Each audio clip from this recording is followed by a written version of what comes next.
Hello વિદ્યાર્થી મિત્રો, welcome to Shahmeen education. તો આ વિડીયોમાં આપણે ધોરણ 4 પર્યાવરણ તેનો એકમ છે 22 પટોળા તેના વિશે શીખીશું। તો ચાલો વિડીયોને સ્ટાર્ટ કરીએ। પાટણ શહેરના સાળવીવાડામાં રહેતી મોક્ષા અને નિર્મલનું ઘર રંગબેરંગી રેશમની આંટીઓથી ભરેલું રહે છે। તેમના માતા કોકિલાબહેન અને પિતા અશોકભાઈ તથા પરિવારના તમામ લોકો હાથશાળ પર વણાટકામ કરે છે। તેમની વણાટકામની આ હસ્તકારીગરી ખૂબ જ સુંદર અને ખાસ પ્રકારની હોય છે। સાળવીવાડામાં અનેક સદીઓથી સાળવી પરિવારો વસવાટ કરે છે। તેમના દ્વારા કરવામાં આવતું ખાસ પ્રકારનું વણાટકામ પટોળા નામથી ઓળખાય છે। અત્યારે આ જગ્યાએ ભારત અને દુનિયાભરમાંથી આવતા પર્યટકો આ હસ્તકારીગરીથી અવગત થાય તે માટે પટોળા હાઉસનું પણ નિર્માણ કરવામાં આવેલ છે। પાટણમાં આવેલી રાણીની વાવના શિલ્પકામમાં પણ પટોળાની ભાત જે તે સમયે શિલ્પકારોએ પોતાની કલામાં કંડારી હતી। ગુજરાતના કવિઓએ પણ લોકગીતોમાં પટોળાની આ કલાને મન મૂકીને વર્ણવી છે, જેમ કે છેલાજીરી મારી હાટુ પાટણથી પટોળા મોગા લાવજો। આ કલા મોક્ષા અને નિર્મલના માતા પિતાએ તેમના વડીલો પાસેથી શીખી હતી। હવે મોક્ષા અને નિર્મલ પણ શાળામાંથી આવ્યા બાદ તેમના માતા પિતાની મદદ કરે છે અને આ કલા શીખે છે। તો પાટણના પટોળા બનાવવાની રીત તો આપણને અહીંયા ચિત્રો આપેલા છે। તો કઈ રીતે તેઓ પાટણના પટોળા અહીંયા તૈયાર કરે છે તેના ચિત્રો છે। દોરાથી કપડા સુધી પટોળાના વણાટકામમાં વપરાતા રેશમના તાર મલબારી સિલ્ક એટલે કે કોશેટા સિલ્કમાંથી બનાવવામાં આવે છે, જે સફેદ હોય છે। પિતાજી આ રેશમના તાર બહારથી મંગાવે છે। રેશમના તારને ખોલી તાણા અને વાણા બનાવવામાં આવે છે। ત્યાર પછી તેના પર ડિઝાઇન પાડવામાં આવે છે।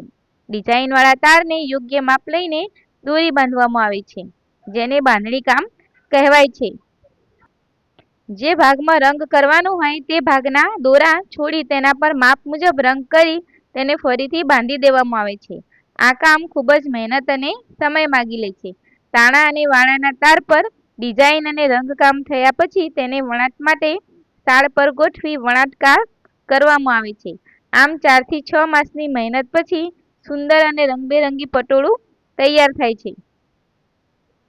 તાણા અને વાણા પાકા રંગોથી રંગાયા હોવાથી પટોળાનો રંગ ધોવાઈ જવાનો પ્રશ્ન જ રહેતો નથી। પટોળાનું ટકાઉપણું અને રંગોની ચમક વર્ષો સુધી તાજી રહે છે। આથી ગુજરાતમાં કહેવત પડી છે કે પડી પટોળે ભાત ફાટે પણ ફીટે નહીં। હસ્તકારીગરી જોખમમાં પટોળા તૈયાર કરવામાં વણાટ, ડિઝાઇન અને રંગકામની આવડત માટે ચીવટ અને ધીરજ જરૂરી છે। ઘણા દિવસોની મહેનત માંગી લે છે। મલબારી સિલ્કના તાર અને રંગો ખૂબ જ મોંઘા હોવાથી પટોળા ખૂબ જ ઊંચી કિંમતે વેચાય છે। પ્રાચીન સમયથી ચાલી આવતી આ હસ્તકારીગરી સાથે જોડાયેલા 700 પરિવારમાંથી અત્યારે માત્ર 3 જ પરિવારો પટોળાની આ અનમોલ હસ્તકારીગરીને જીવંત રાખવા મથી રહ્યા છે। બીજા ઘણા બધાએ આ વ્યવસાય છોડી દીધો છે। પાટણના પટોળાની હસ્તકારીગરી માત્ર પાટણની જ નહીં પરંતુ ગુજરાત અને ભારતની શાન અને દેશનું ગૌરવ છે। પ્રાચીન વારસો અને ભારતીય સંસ્કૃતિની ઓળખ સમા પટોળાની આ અમૂલ્ય અને બેનમૂન હસ્તકારીગરીને લુપ્ત થતી અટકાવવા આપણે પટોળાની સારી કિંમત આપી આ લુપ્ત થતી હસ્તકારીગરીના કસબીઓને મદદ કરવી જોઈએ, નહીં તો આ કિંમતી કલા હંમેશા માટે ગાયબ થઈ જશે। અહીં આપેલું છે, ચર્ચા કરો મોક્ષા અને નિર્મલ આ સુંદર કલા તેમના બાળકોને શીખવી શકશે। તો આપણે જોઈએ કે આ કલા હમણાં લુપ્ત થતી જાય છે। 700 પરિવારોમાંથી અત્યારે 3 જ પરિવાર આ કાર્ય કરે છે। તો આવા સંજોગોમાં ફેશન પણ બદલાય છે, એટલે લોકો ફેશન બદલાતા પટોળાને પસંદ કરવા વર્ગ પણ ઘણો ઓછો છે। એટલે આવા સંજોગોમાં મને લાગે છે કે મોક્ષા અને નિર્મલ આ સુંદર કલા તેમના બાળકોને શીખવાડવાને બદલે તેમને બીજે નવા ધંધામાં ગોઠવશે।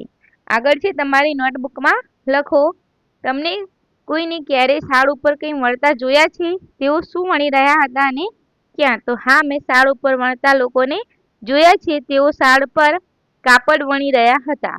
આ વણાટકામ મેં મારા મામાના ગામમાં જોયું હતું। વળી આ બાબતને મેં ટીવી પરની ડિસ્કવરી ચેનલ પર આવેલા એક કાર્યક્રમમાં પણ જોઈ હતી। આગળ છે, સાડીના દોરા રંગેલા હોય છે। શું તમે બીજી કોઈ વસ્તુ જેને રંગ કરવામાં આવે તેવી જાણો છો? તો હા, ઊનના દોરાઓને રંગવામાં આવે છે, જેમાંથી રંગબેરંગી સુંદર સ્વેટર તૈયાર કરવામાં આવે છે. સાડીઓને પણ મિલોમાં રંગવામાં તથા પ્રિન્ટ કરવામાં આવે છે. વળી ઘરની દિવાલોને પણ સુંદર દેખાડવા માટે રંગવામાં આવે છે તે જોયું છે. આગળનો પ્રશ્ન છે, તમે કોઈ બીજું એવું કામ જાણો છો જ્યાં ઘણા બધા માણસો એક જ જગ્યાએ કામ કરતા હોય? તેઓ કઈ વસ્તુઓ બનાવે છે? તો હા, અમારા ગામની બહારના ભાગમાં એક વસ્ત્રો તૈયાર કરવાની ફેક્ટરી છે. ત્યાં ગામના પુરુષો કાપડને માપ મુજબ કાપવાનું અને સ્ત્રીઓ સિલાઈ કામ કરે છે. તેઓ બાળકોના અને પુરુષોના શર્ટ, પેન્ટ વગેરે વસ્ત્રો તૈયાર કરે છે. આગળ છે, તે વસ્તુ બનાવવાની રીત વિશે જાણકારી મેળવો. તો ફેક્ટરીના માલિક અત્યારના સમયમાં ચાલતી વિવિધ ફેશન અંગે માહિતી મેળવે છે. આ માહિતીના આધારે તે વિવિધ પ્રકારના કાપડ ખરીદે છે, શર્ટ અને પેન્ટની વિવિધ પેટર્ન્સ તૈયાર કરાવે છે. ત્યારબાદ ફેક્ટરીના પુરુષ કામદારો જે તે પેટર્ન મુજબ કાપડનું કટિંગ કરે છે અને સ્ત્રી કામદારો તેને માપ પ્રમાણે સીવીને તૈયાર કરે છે. પછી તે વસ્ત્રોને ઇસ્ત્રી કરી વેચાણ માટે પેક કરવામાં આવે છે. આગળ છે, આ વસ્તુ બનાવવા મહિલાઓ અને પુરુષો અલગ અલગ પ્રકારના કામ કરે છે. તો હા, પુરુષો પેટર્ન મુજબ કાપડનું કટિંગ કરે છે અને મહિલાઓ તે કાપડને માપ મુજબ સીવવાનું કામ કરે છે. વળી અમુક સ્ત્રી પુરુષો દ્વારા તૈયાર વસ્ત્રોના ઇસ્ત્રી અને પેકિંગના કામ કરવામાં આવે છે. તો શું આ વસ્તુ બનાવવામાં બાળકો પણ મદદ કરે છે? તો હા, 12 વર્ષથી મોટી ઉંમરના કેટલાક બાળકો શાળાથી છૂટ્યા પછી વસ્ત્રોના પેકિંગ કામમાં જોડાય છે. આગળ આપેલું છે, શોધી કાઢો અને લખો. લુહાર, સુથાર અને કુંભાર સાથે તેમના કામના પ્રકાર વિશે વાત કરો. તો લુહાર સાથે લોખંડમાંથી બનતી વસ્તુઓ, સુથાર સાથે લાકડામાંથી બનતી વસ્તુઓ અને કુંભાર સાથે માટીમાંથી બનતી વસ્તુઓ વિશે વાત કરી. તેઓ તેમનું કામ કરતા ક્યાં શીખ્યા? તો તેઓ તેમનું કામ કરતા તેમના ઘરે જ વડીલો પાસેથી શીખ્યા. તેમણે કામ કરવા શું શીખવું પડે છે? તો કઈ રીતે વસ્તુઓ બનાવવી તે શીખવું પડે છે. તેમણે આ કામ તેમના કુટુંબમાં કે બીજા કોઈ વ્યક્તિને શીખવાડ્યું છે? તો હા, તેમણે આ કામ પોતાના સંતાનોને શીખવાડ્યું છે. હવે આગળ આપ્યું છે, નીચેના કોષ્ટકમાં લોકો દ્વારા થતા જુદા જુદા કામની યાદી આપી છે. આવા કામ કરતા લોકોને તમે જાણો છો? તેઓના નામ પહેલી કોલમમાં લખો. બીજી કોલમમાં તેઓ તેમનું કામ કોની પાસેથી શીખ્યા તે લખો. તો કામનો પ્રકાર, કામ કરતા હોય તેવા માણસોના નામ અને તેઓ આ કામ ક્યાંથી શીખ્યા છે. તો કાપડ વણાટકામ મોક્ષા અને નિર્મલાના માતા પિતા તેમના વડીલો પાસેથી. રસોઈ બનાવવી સુજાતા અને મનહરભાઈ તેમની માતા પાસેથી. સાયકલ સમારકામ કરશનભાઈ કુટુંબના ભાઈ પાસેથી. બસ ચલાવવી જીતેન્દ્રભાઈ ડ્રાઇવિંગ શાળામાંથી. સીવવું અને ભરતકામ નિર્મલા દેવી કુટુંબના વડીલો પાસેથી. ગાવું લતા મંગેશકર પિતા પાસેથી. ચંપલ બનાવવા સુરેશભાઈ પિતા પાસેથી. પતંગ બનાવવા ઇબ્રાહીમભાઈ મોટા કાકા પાસેથી. ખેતીકામ દલસંગભાઈ દાદા અને પિતા પાસેથી. વાળ કાપવા નરેશભાઈ સંબંધી પાસેથી. તો અહીંયા આ એકમ પૂરો થાય છે. તો વિડીયો ગમ્યો હોય તો વિડીયોને લાઇક, શેર અને સબસ્ક્રાઈબ કરવાનું ભૂલતા નહીં.